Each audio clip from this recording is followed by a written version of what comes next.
हूँ आप सभी लोग अच्छे होंगे और आपकी पढ़ाई लिखाई भी अच्छी चल रही होगी। क्लास 10th के कई सारे हमारे पुराने स्टूडेंट्स का लगातार मैसेजेस आ रहे थे कि सर रिवीजन हमारा करवा दीजिए, क्योंकि जहाँ हम पढ़ रहे हैं अभी वहाँ पर सिलेबस हो गया है या कम हुआ है, बट रिवीजन अभी नहीं हुआ है। तो मैंने सोचा कि चलो मैं आप बच्चों की बात मानता हूँ और रिवीजन करवा देता हूँ। तो मैं आप लोगों की ये रिवीजन क्लास लेकर के आया हूँ। इसमें हम पूरी साइंस कवर कर लेंगे।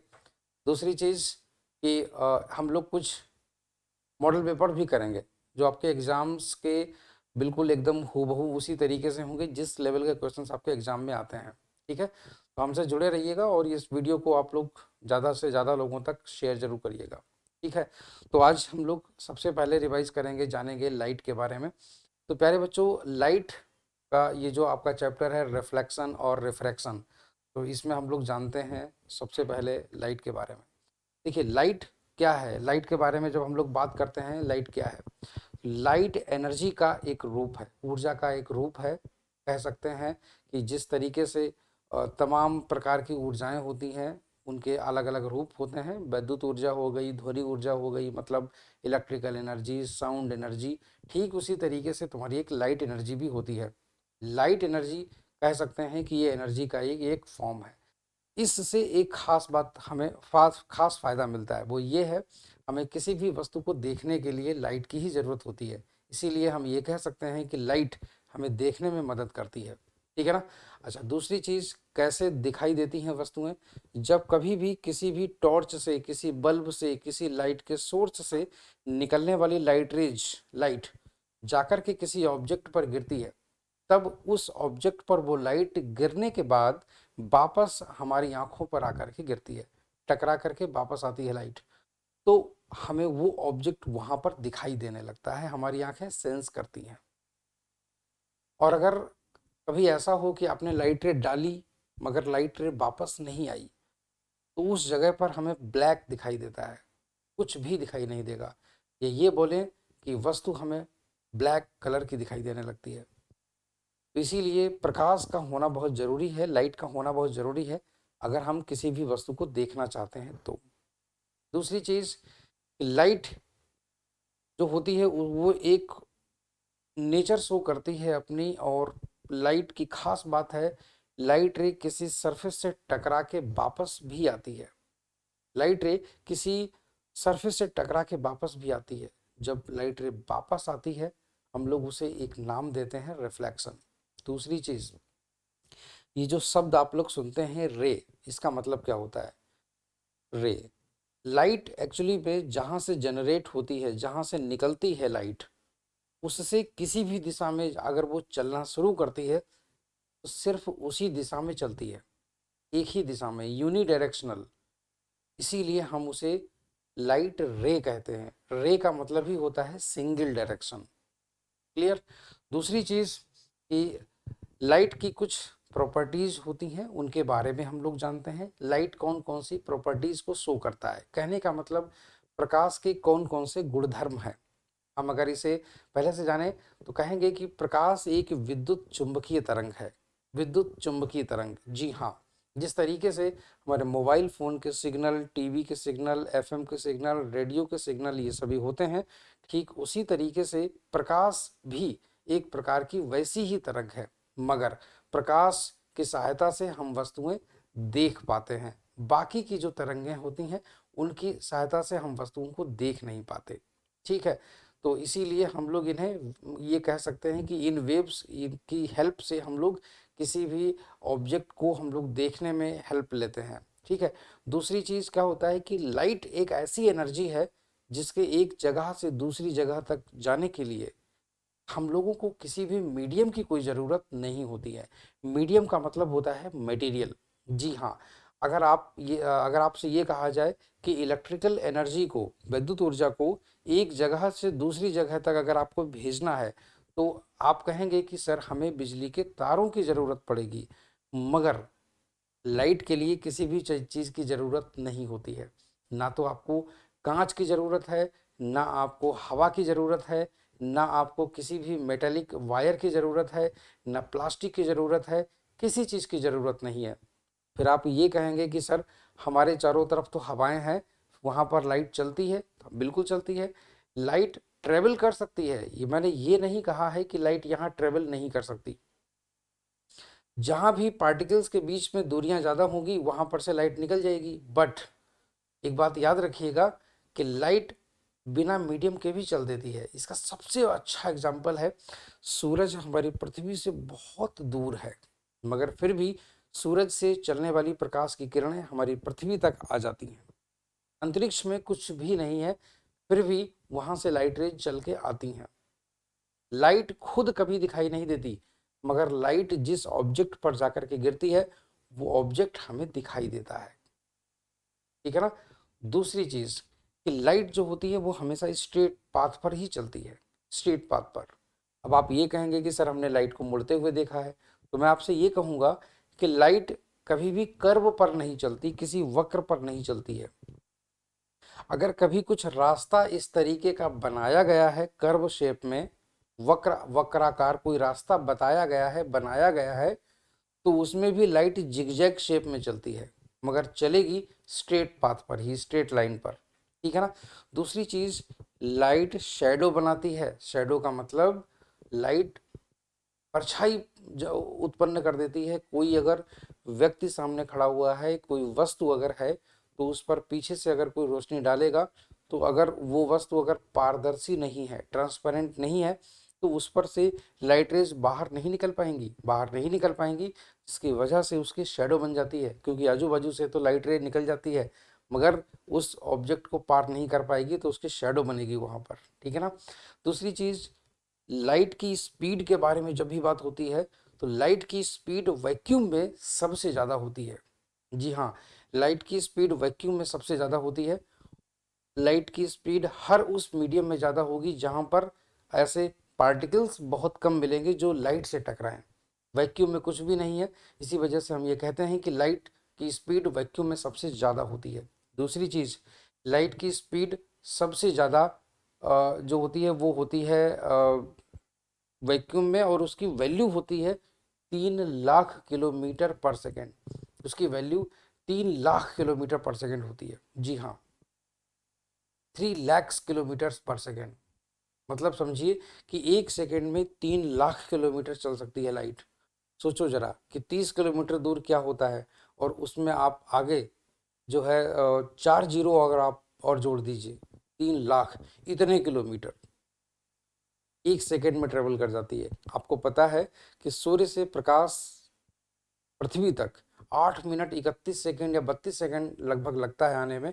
तो अंदाजा लगा लीजिए कि कितनी दूरी होगी पृथ्वी और सूर्य के बीच की, है ना। चलिए, दूसरी चीज, ये चीज हमें पता चल गई। अब हम लोग जरा आगे की तरफ आते हैं। लाइट का नेचर क्या है, लाइट कौन कौन सा नेचर शो करती है। प्रकाश एक किरण के रूप में चलता है, ये हम आपको बता चुके हैं। दूसरी चीज, प्रकाश एक तरंग की भांति भी व्यवहार करता है।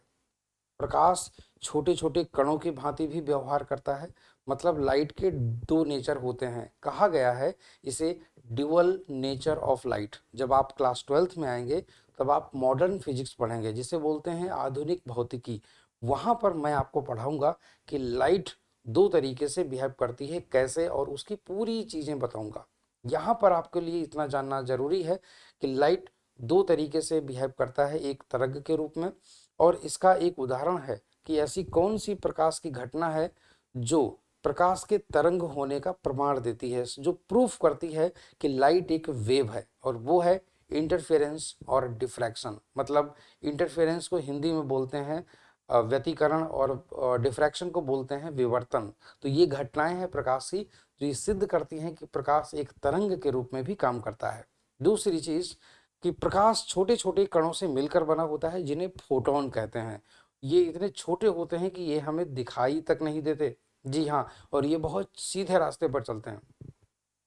इसका एक बहुत अच्छा सा उदाहरण है जो ये शो करता है, जो ये बताता है, एक प्रकाश की ऐसी घटना है जो आपको बताती है कि प्रकाश जो है छोटे छोटे कणों से मिलकर बना होता है, और वो है, आइंस्टीन ने बताया था, फोटो इलेक्ट्रिक इफेक्ट। जी हाँ, प्रकाश का प्रकाश का एक वैद्युत प्रभाव है, जिसे हम लोग बोलते हैं प्रकाश वैद्युत प्रभाव। एक्चुअली में क्या होता है, जब आपने लोगों ने देखा होगा कि छतों पर आजकल सोलर प्लेट्स रखी होती हैं। सोलर पैनल्स बोलते हैं उन्हें, उस पर आकर के सनलाइट आकर के गिरती है, जिस पर टकराने की वजह से उसके बाद उसके अंदर से इलेक्ट्रॉन्स निकलते हैं।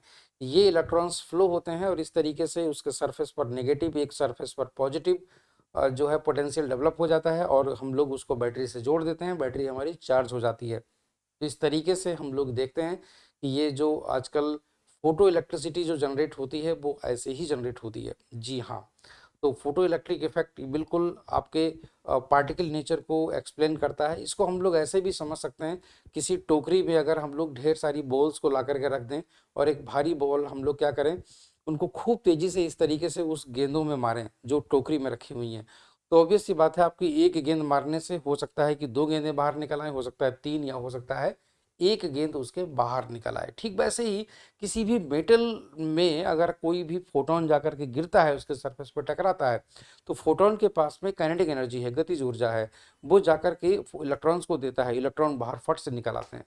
तो इस तरीके से ये घटनाएं घटती हैं, ठीक है ना। तो ये सिद्ध करती हैं कि ये प्रकाश जो होता है वो तुम्हारा दो नेचर शो करता है, एक पार्टिकल नेचर और एक वेव नेचर। दूसरी चीज क्या है, जब हम लोग बात करते हैं लाइट प्रकाश की कुछ घटनाओं के बारे में, कुछ परिघटनाओं के बारे में, तो जरा आप ध्यान से देखिएगा।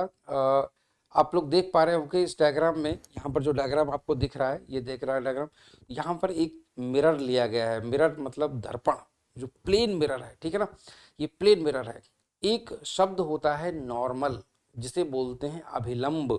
ये अभिलंब क्या क्या मतलब होता है, लंब मतलब 90 डिग्री का एंगल बनाने वाला लाइन, ठीक है। तो किसी भी सरफेस से अगर 90 डिग्री के एंगल पर कोई भी अगर इमेजिनरी लाइन अगर हम खींच दें, कोई काल्पनिक रेखा खींच दें, मन में ही सोच लें यहाँ पर एक लाइन है और वो लाइन 90 डिग्री का एंगल बना ले, तो समझ जाइएगा कि हम लोग उसे बोलते हैं अभिलंब, नॉर्मल बोलते हैं हम लोग उसे, ठीक है ना। और कोई लाइट रे जब किसी सरफेस पर आकर के गिरती है, किसी पृष्ठ पर जाकर के गिरती है, हम लोग उस लाइट रे को बोलते हैं इंसिडेंट रे, हिंदी में उसे कहते हैं आपतित किरण। और उस सरफेस से टकराने के बाद में जब लाइट रे वापस चली जाती है, तो हम लोग उसे बोलते हैं रिफ्लेक्टेड रे, परावर्तित किरण। तब हम लोग उसे रिफ्लेक्टेड रे, परावर्तित किरण के नाम से जानते हैं, ठीक है ना। तो उम्मीद करता हूं कि ये शब्द जो हैं वो आप लोगों को समझ में आ चुके होंगे। और हाँ, जो इंसिडेंट रे होती है, जो इंसिडेंट रे होती है, वो इस नॉर्मल से जो एंगल बनाती है, यहाँ पर जो एंगल बना रही है, हम लोग इस एंगल को बोलते हैं एंगल ऑफ इंसिडेंस। इसे बोलते हैं हम लोग एंगल ऑफ इंसिडेंस। और उसके बगल में जो दूसरा एंगल है, उसे हम लोग बोलते हैं एंगल ऑफ रिफ्लेक्शन। उसे हिंदी में हम लोग परावर्तन कोण के नाम से जानते हैं। और जब एंगल, जो एंगल इंसिडेंट रे बनाती है, उसे बोलते हैं आपतन कोण। सबसे खास बात ये होती है, इन तीनों के नाम याद रखना, एक इंसिडेंट रे जिसे बोलते हैं आपतित किरण, और जो रिफ्लेक्टेड रे होती है उसे बोलते हैं परावर्तित किरण, जो नॉर्मल होता है उसे बोलते हैं अभिलंब।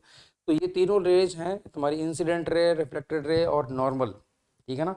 तो ये हो गई। अच्छा, दूसरी सबसे खास बात ये हो गई कि इन दोनों की, ये जो तीनों की तीनों लाइट रेज होती हैं, सॉरी, दोनों की दोनों जो लाइट रेज हैं तुम्हारी, इंसिडेंट रे और रिफ्लेक्टेड रे और नॉर्मल, ये तीनों की तीनों तुम्हारी सेम प्लेन पे होती है, बिल्कुल सेम प्लेन पर। सेम प्लेन मतलब बिल्कुल एकदम प्लेन पर। ऐसा नहीं होगा कि जैसे यहाँ पर ये मिरर रखा हुआ है, हम यहाँ से ऐसे, यहाँ पर मिरर रखा है, हम यहाँ से कोई लाइट रे अगर हम ऐसे करके डालेंगे, अगर हम यहाँ से ऐसे करके लाइट रे डालेंगे अगर हम, तो यहाँ लाइट रे टकराने के बाद में लाइट रे बाहर निकल आएगी, ऐसा नहीं होगा। लाइट रे अगर बोर्ड अगर चिपके चिपके आई है तो चिपके चिपके जाएगी, और ये जो नॉर्मल है वो भी चिपका चिपका ही बना होगा। कहने का मतलब इस तरीके से बिल्कुल इसी प्लेन पर, इसी बोर्ड पर तुम्हारी तीनों ये रेखाएं होती हैं, तीनों लाइंस होती हैं, ठीक है ना। तो इसीलिए हम लोग इसको कहते हैं कि ये तीनों की तीनों, इंसिडेंट रे, रिफ्लेक्टेड रे और नॉर्मल, तीनों सेम प्लेन पे होते हैं। दूसरी चीज क्या होती है, ये जो दो तुम्हारे एंगल्स होते हैं ये जो तुम्हारे जो एंगल होते हैं, एंगल आई और एंगल आर, जिसे बोलते हैं हम लोग एंगल ऑफ इंसिडेंस और एंगल ऑफ रिफ्लेक्शन, ये दोनों एक दूसरे के बराबर होते हैं रिफ्लेक्शन के केस में, परावर्तन के केस में, ठीक है ना। तो इन दोनों को अगर हम लोग कंबाइंड रूप से कॉपी में लिखते हैं तो हम लोग इन्हें बोलते हैं लॉज ऑफ रिफ्लेक्शन। इसे हम लोग हिंदी में बोलते हैं परावर्तन के नियम, ठीक है ना। परावर्तन के नियम, तो परावर्तन के दो नियम होते हैं। पहली चीज कि एंगल आई और एंगल आर ये दोनों तुम्हारे एक दूसरे के बराबर होते हैं, चाहे सरफेस खुरदरा हो और चाहे हो स्मूथ एकदम प्लेन। रिफ्लेक्शन के लॉज हमेशा सभी के लिए सेम रहेंगे, ठीक है ना। जी हाँ, कभी टूटा हुआ कांच कहीं पड़ा हो तो लाइट रे ऐसे गिरी, एक ऐसे चली गई, एक ऐसे गिरी तो एक ऐसे भाग गई, मगर वो अपने सरफेस पर जहाँ गिर रही है वहाँ रिफ्लेक्शन के सारे रूल्स को फॉलो कर रही होती है, ऑलवेज रिमेंबर, ठीक है ना। दूसरी चीज़, हम लोग जब बात करते हैं इंसिडेंट रे और रिफ्लेक्टेड रे की, तो ये दोनों की दोनों, इंसिडेंट रे और रिफ्लेक्टेड रे, जब लाइट आकर के गिरती है तो लाइट की स्पीड जो होती है वही लाइट की स्पीड रिफ्लेक्टेड रे में भी होती है। लाइट की स्पीड में कोई फर्क नहीं आता है। लाइट एक वेव है, एक तरंग है, तो हम जानते हैं कि तरंग है तो उसमें आवृत्ति होगी, फ्रीक्वेंसी, तो जो फ्रीक्वेंसी की लाइट आती है वही फ्रीक्वेंसी की लाइट चली भी जाती है, ठीक है ना। दूसरी चीज, हाँ दूसरी चीज, जो वेवलेंथ इसकी होती है वही वेवलेंथ उसकी होती है। कहने का मतलब प्रकाश की जो तरंगदैर्ध्य इसमें वही तरंगदैर्ध्य उसमें भी होती है, ठीक है ना। तो कुल मिलाकर के हम ये कहेंगे कि प्रकाश के परावर्तन के पहले, लाइट के रिफ्लेक्शन से पहले जो लाइट रे डाली जाती है उसकी जो स्पीड है, जो वेवलेंथ है, जो फ्रीक्वेंसी है, रिफ्लेक्शन के बाद में इसमें कोई भी चेंज नहीं आता है, ठीक है ना। तो ये हुई लाइट के रिफ्लेक्शन की बात।